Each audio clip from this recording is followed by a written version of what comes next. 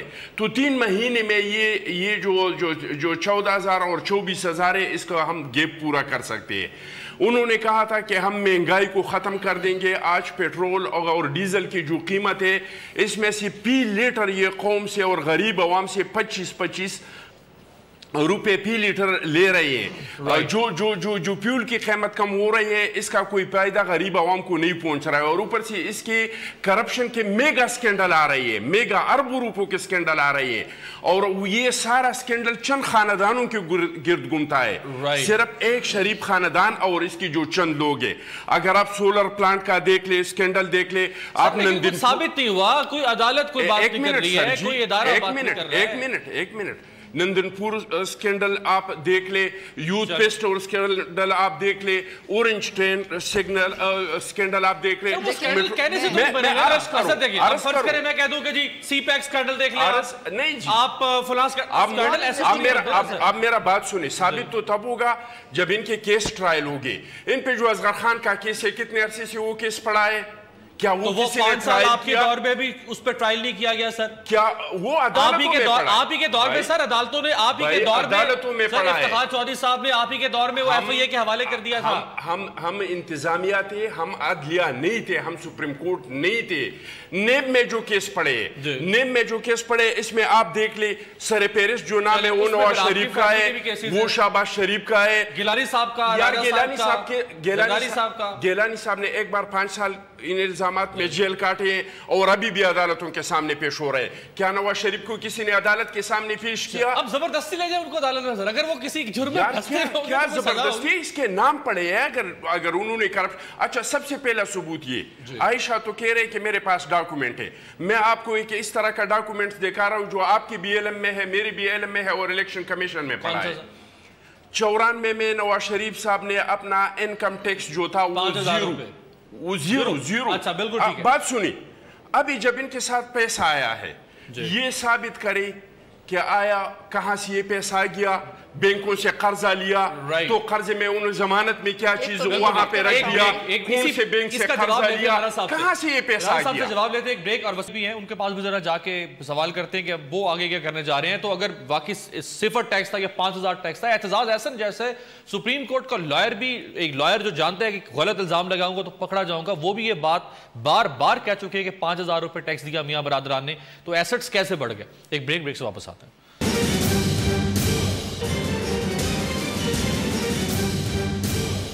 Break کے بعد welcome. Wasim صاحب, اس میں تو کوئی شک نہیں ہے کہ اب آپ باقاعدہ طور پر پاکستانی سیاست میں کھل کر سامنے آ گئے ہیں, سیاست کر رہے ہیں اور دعویٰ کر رہے ہیں کہ ہم ایک ملک گیر جماعت بنائیں گے, سارے صوبوں میں جائیں گے, اور صرف ایم کیو ایم نہیں اور جماعتوں سے بھی لوگ جو ہمارے ہم خیال ہوں گے وہ ہمیں جوائن کریں گے. اب اگر تھوڑی سی گراؤنڈ ریئلٹیز میں آپ کے سامنے رکھوں تو پیپلز پارٹی کے ساتھ اگر آپ کوئی اتحاد, کوئی سیٹ ایڈجسٹمنٹ, کوئی رومانس کریں گے تو کیا فرق رہ جائے گا آپ پہ اور ایم کیو ایم میں, کیونکہ آپ خود ایم کیو ایم کے بارے میں کہتے رہے کہ جی سال میں 6 دفعہ جاتے تھے, 6 دفعہ باہر نکلتے تھے.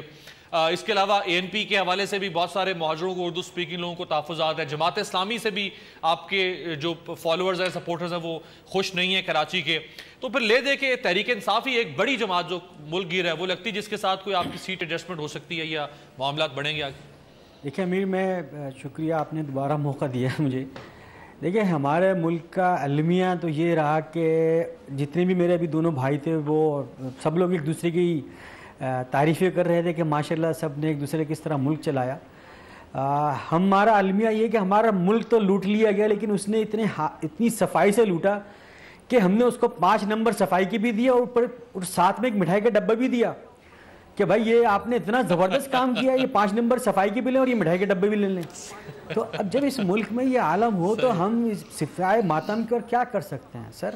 بات دراصل یہ ہے کہ ہم ابھی کچھ دعوے نہیں کر رہے کہ ہم اس لیے آئے ہیں کہ ہم فلاں کو گرا دیں گے, فلاں خلاف فتح کر لیں گے. نہیں بھائی, ہم کچھ نہیں کر رہے. ہم ایک عام پاکستانی کو اپنا پیغام پہنچانا چاہتے ہیں کہ دیکھیں اس پاکستان کا پرائم منسٹر ہاؤس ہو یا اس پاکستان کی پارلیمنٹ ہو, جب تک آپ کا شرکت احساس ان در و دیوار میں نہیں ہوگا, ان اداروں سے, ان عمارتوں سے آپ کے حق میں فیصلے نہیں ہوں گے. آپ کے نام پہ سیاست ہوگی لیکن آپ کے حصے میں تبدیلی نہیں آئے گی. ہم پورے پاکستان کے لیے تبدیلی چاہتے ہیں. ہم صرف کراچی میں تبدیلی نہیں چاہتے, ہم پورے پاکستان کو تبدیل کرنا چاہتے ہیں.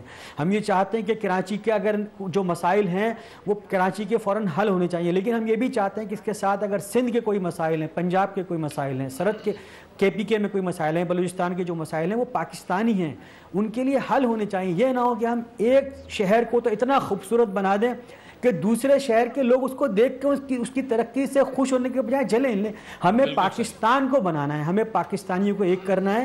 تو یہ میں سمجھتا ہوں کہ صحیح, ہم نے کراچی, لاہور, کوئٹہ یا پشاور کو نہیں, پاکستان کو خوبصورت. ایک اچھا میسج ہے, چونکہ وقت ختم ہے, میں ذرا عائشہ آپ رسپونڈ کرنا چاہ رہی ہیں. دیکھیں, ایک تو بات یہ کہ کافی باتیں ہوئیں نون لیگ کے اوپر.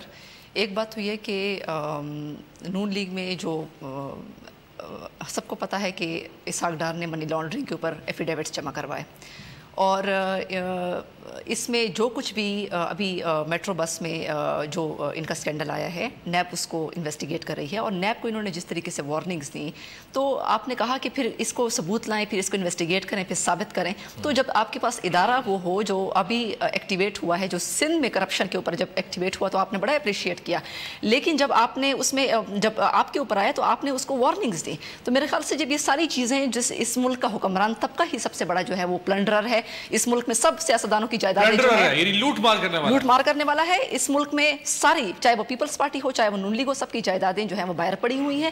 انہوں نے بڑی اچھی بات کی کہ آپ اس ملک کا حصہ بن کر رہے ہیں, آپ کی جائیداد, آپ کا سب کچھ یہاں ہونا چاہیے. ان سب کی جائیدادیں تو سوئس بینکس میں ہیں. اور مریم نواز شریف صاحبہ اور حمزہ شہباز شریف صاحب جس طریقے سے وہ لیڈرز بن گئے ہیں اور آج تقریریں کر رہے ہیں, یہ کس کرائیٹیریا پہ تقریریں کر رہے ہیں, ان کو کس نے جو ہے وہ الیکٹ کیا ہے. لیکن ایک تو اس کے لیے سسٹم چلانا ضروری ہے, اور دوسری بات یہ کہ یہ تبدیلی پارٹیوں کے اندر آئے گی, مثبت تبدیلی اندر سے. اگر باہر سے کوئی اور ادارہ اٹھ کے کھڑا ہو جائے, یعنی مثال کے طور پہ سیاستدان یہ چاہے کہ ہم جو عادلی ہے اس کو درست کرے یا میڈیا کو درست کرے, درست نہیں ہوگا اور مسائل بڑھیں گے. یہی زبردست, ہر ادارے کو موقع دینا چاہیے. یہی پنچنگ لائن جو حق ہے, یہ حق عوام کا ہے کہ سیاستدانوں کو درست کرے.